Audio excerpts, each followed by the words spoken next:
Assalamualaikum dan salam sejahtera. Nama saya Nur Afifah binti Sulaiman. Saya memegang kad matrik D2091089182. Hari ini saya akan bincangkan tentang bandar rendah karbon. Mari kita teruskan. Terdapat 5 perkara yang akan saya terangkan. Pertama, definisi bandar rendah karbon. Yang kedua, faktor-faktor wujudnya bandar rendah karbon.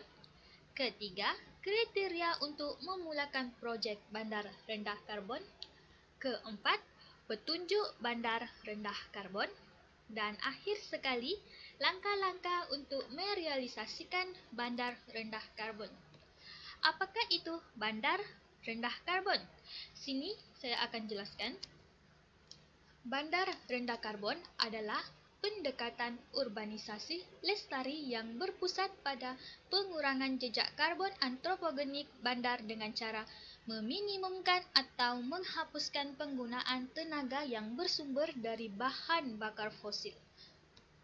Karbon antropogenik ini bermaksud pengeluaran karbon yang dihasilkan oleh manusia. Seterusnya, kita akan pergi ke faktor-faktor kenapa direalisasikan bandar rendah karbon ini. Mari kita lihat. Yang pertama disebabkan oleh perubahan iklim. Yang kedua, pertambahan populasi penduduk di kawasan bandar. Yang ketiga, perkembangan perindustrian. Yang keempat, bandar pesat yang semakin membangun. Yang kelima, ingin melestarikan alam sekitar.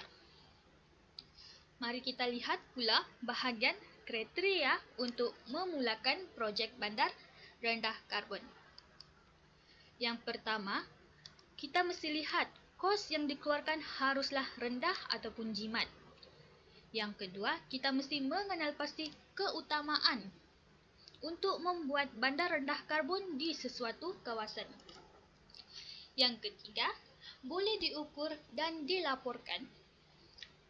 Yang keempat, mengenal pasti kawasan yang menjadi perhatian, seperti pusat bandar. Selaras dengan dasar teknologi hijau. Okey, dasar teknologi hijau contohnya di Malaysia, aplikasi teknologi hijau bagi pembangunan bandar rendah karbon, GTA LCC yang telah ditetapkan. Dan yang terakhir, mestilah ia memberi manfaat kepada pelbagai komuniti. Seterusnya, kita akan pergi ke petunjuk bandar rendah karbon.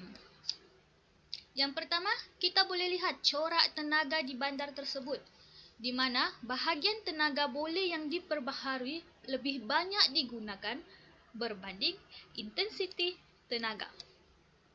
Yang kedua, kita tengok cara penggunaan air.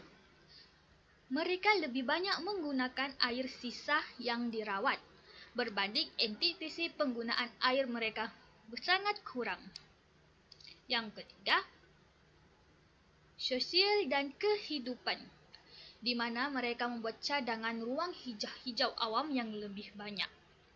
Maksudnya kawasan taman, menanam tumbuh-tumbuhan di kawasan bandar. Dan kita dapat lihat kepadatan penduduk di bandar rendah karbon adalah berkurang. Seterusnya, karbon dan persekitaran. Kita boleh lihat pelepasan nitrogen dioksida setiap hari, tahap dioksida sulfur harian, tahap pelepasan karbon dioksida setiap hari sangat berkurang di kawasan bandar rendah karbon. Seterusnya, kita lihat kepada sisa pepejal, di mana bahagian sampah dikumpulkan dibuang dengan cukup, penjanaan sisa pepejal yang sangat kurang, bahagian pembaziran kepada tenaga sangat kurang, bahagian kitar semula sampah sangat tinggi. Di sini kita boleh lihat kesedaran komuniti di bandar rendah karbon ini.